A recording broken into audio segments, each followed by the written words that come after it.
Welcome to Buckeyes Tomorrow Morning for Wednesday, May 10th. I'm your host, Tom Orr. The Indiana game is in 116 days. The game against Michigan in exactly 200 days.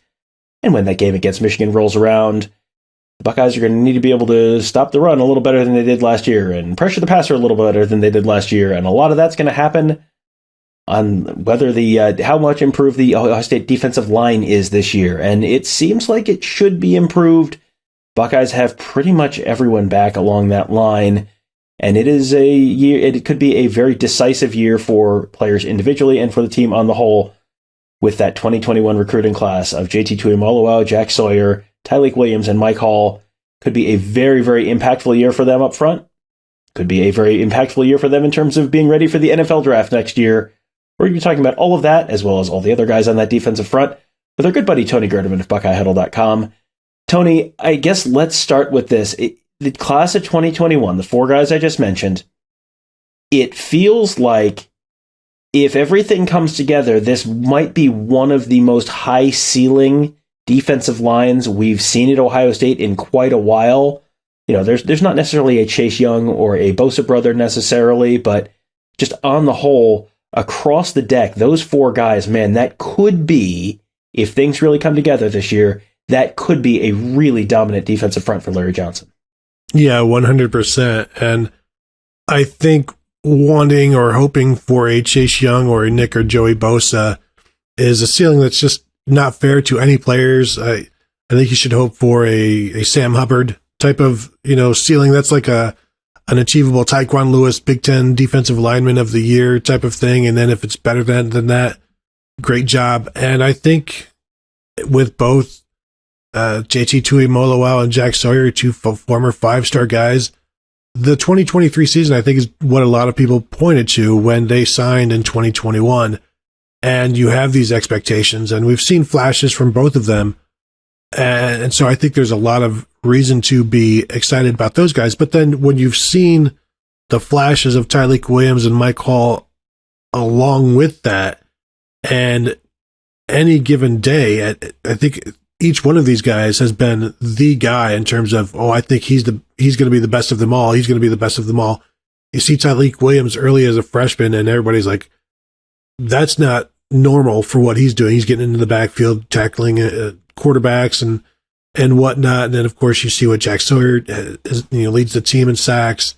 JT Tuimoloau against Penn State, and then Mike Hall, that first half of the season. Everybody has, at one moment or another, shown what they're capable of. At this point, you would expect each of them to have their best season, but if it's a consistent, healthy season for each one of those guys, it could be a special season. Yeah, it doesn't have to be JT Tuimoloau against Penn State. If you get JT Tuimoloau half of what he did against Penn State and Mike Hall half of what he did against Michigan State, I mean, you start stacking those together and it gets pretty dominant pretty quickly. I think at the defensive end positions, it feels like Ohio State has their two guys. It's JT Tuimoloau, it's Jack Sawyer, and they're not messing around with Jack Sawyer at the jack position anymore. That's sort of a thing of the past. It's just those two guys, probably going to be the starters at the defensive end spots. And then behind them, you've got a couple of young guys who are, I think we've seen a lot of very promising things from Caden Curry. Kenyatta Jackson really seemed like he took a step forward this year. You got Amari Abor in the mix there. Josh Mickens shows up as a true freshman this year. He's probably a year away. How confident are you that they have at least a very good, solid top four that they can rely on at those edge positions? Yeah, I think they went into the winter and into the spring with the top three, feeling pretty good about Caden Curry as that third defensive end. But then Kenyatta Jackson just had a really, really productive spring and was getting after the quarterback. He's bigger, he's stronger. He was a guy that, talking to Larry Johnson at the bowl game, saying, watch out for Kenyatta Jackson. He can really rush the passer. And we saw that this spring. So when some of the stuff the coaches are telling you come to fruition in the spring, it's okay, I think, to expect even further development over the course of the summer and then to see some flashes during the season. I don't know if it's going to be a 4-man rotation at that position because, we can talk about the jack at some point, what's going to happen there. But I think they feel pretty good about those 4. And as we know, Larry Johnson doesn't want to put the young guys in positions to fail. So he's going to I think he'll be selective in finding when to unleash Kenyatta Jackson. I do wonder if Caden Curry has gotten to the point where he can be part of that rotation whenever. And honestly, Kenyatta Jackson, can he do that as well? So I am interested to see how much Larry Johnson will protect those 2 second-year guys, or if they're to the point now where you're here at sink or swim. All right, now let's talk about that jack position, and that's a spot that we really didn't see it this spring. They pretty much intentionally didn't bother rolling that out this spring. It's something we saw last year, and it felt like they were sort of figuring out what they had and the best way to deploy that. This year, they just sort of put that on the shelf for the spring, and part of that was because Mitchell Melton is projected as the starter there, and he was not available this spring. But it seems like, first of all, the level of confidence that they seem to have in Mitchell Melton at that spot seems very high. And maybe now we've figured out who might be the second guy at that spot, too. Yeah, Jim Knowles, I think one of his favorite players is Mitchell Melton, and I don't know that he's ever seen him on the field much, but he really, really likes him at that jack position, and looks like he wants to give CJ Hicks a shot at that position as well. And to me, those two make a lot of sense. And, Mitchell Melton being a bigger linebacker has grown and added weight to play defensive end and to handle whatever kind of workload they have. CJ Hicks, meanwhile, is just an incredibly quick, athletic guy who can knife in between a tackle and a guard, between a guard and a center, and disrupt the play, which is the entire point of the jack position. It is meant to disrupt things and to create some mismatches and to force the offensive line to have to deal with this player who isn't normally there. So I like the combination of those two guys, and we'll see how they get used. And sometimes we saw last year with a jack and 2 defensive ends. Sometimes we saw a jack with a defensive end and 2 defensive tackles. We'll see how that works once they start to employ it and how they figure it works best. But I'm looking forward to seeing how that goes, and also what this means for Jack Sawyer, because he was, playing 2 positions last year. One of those positions didn't really suit him. And because he was playing that position, he wasn't able to be as good as a defensive end as he wanted to be.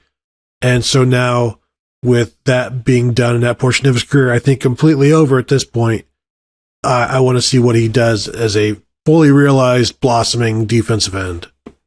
Yeah, he's one of those guys with just the physical traits, the physical tools that you just want to see it on the field, because between him and JT Tuimoloau, that was 2 of the top edges in that 2021 class, and they both, it feels like, are still just sort of scratching the surface. You've seen flashes. It would be really intriguing to see what a full season from both of those guys really kind of realizing their potential might look like. On the inside, it feels like they are very happy and very confident with their top 3 on the inside, which is both good news and bad news, because, okay, you're feeling very good about your top 3. You really kind of also want to have more than just a top 3. Yeah, and that's where if it just remains a top 3, how much do you see of the defensive ends playing at tackle and the rush men, and how much do you see of the jack being replacing a defensive tackle in terms of the numbers? So when you only have 3, how much can you rotate? How much can these guys handle? Because we've seen Tyleik Williams has not played a lot despite playing for 2 years in terms of how many snaps a game can he handle.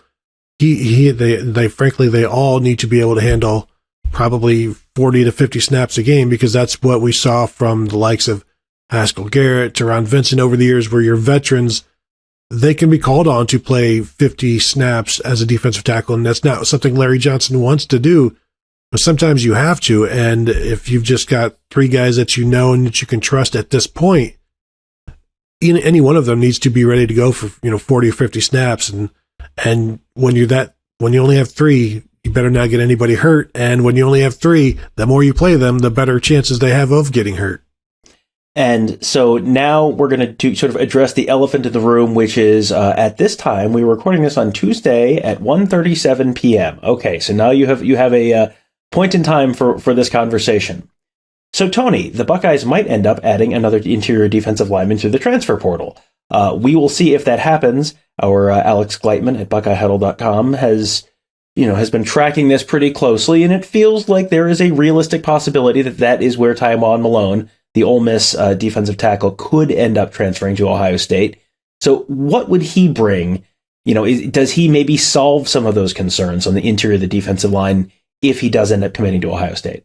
Yeah, I think he definitely does. Because if you figure there's 140, say roughly 140 snaps for the two defensive tackles, now you can split those up 4 ways instead of the 3. That takes a load off of every single guy, and the ability to perhaps allow Mike Hall to focus more on one position than the other, as opposed to, sometimes he's a nose, sometimes he's a 3-tech, which they do, but to have him be more this than 50-50 type of thing, and I think it makes for better numbers, makes for guys better knowing their roles and allowing them to be fresher, more productive, and just a more disruptive group, even by being rested. Even if Tywone Malone's 25 or 30 snaps aren't as productive as Mike Hall's, they make Mike Hall's snaps more productive because he's not nearly as tired as he would be if he's playing 55 snaps.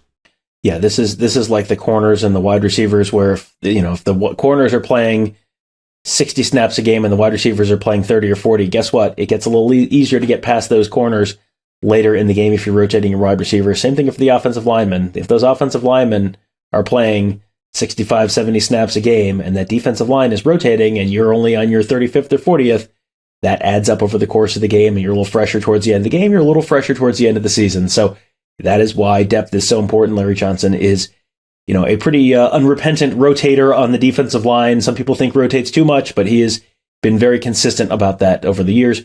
So again, we will keep an eye on the Tywone Malone situation. Alex Gleitman has been covering that very, very closely on the huddle board at BuckeyeHuddle.com. We may see some movement on that one relatively soon, one way or the other, but that's one more reason why you should consider becoming a member of BuckeyeHuddle.com, because Alex has been doing a ton of work on that, tracking that one very, very closely. He was all over the Josh Simmons transfer. He's been all over a bunch of different stuff over the last few months and, of course, years.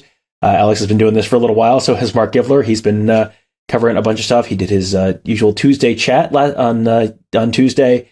Always a fun event every week, answering lots of questions from our members, including us, including what the heck NHL? Why did you rig the NFL and rig the draft lottery? We all know you did. Questions such as that, and also questions about Ohio State football, and much more, all at BuckeyeHuddle.com. Mark and Alex killing it on the recruiting beat. Tony and Kevin and I covering the team. Ross and Devin and Justin and Mikey all covering the X's and O's and the scheme beat, making you a smarter football fan. Plus a really fun community, very active message board. That is all at BuckeyeHuddle.com, so sign up today. Thank you guys all for joining us. Have a great day. We'll talk to you tomorrow.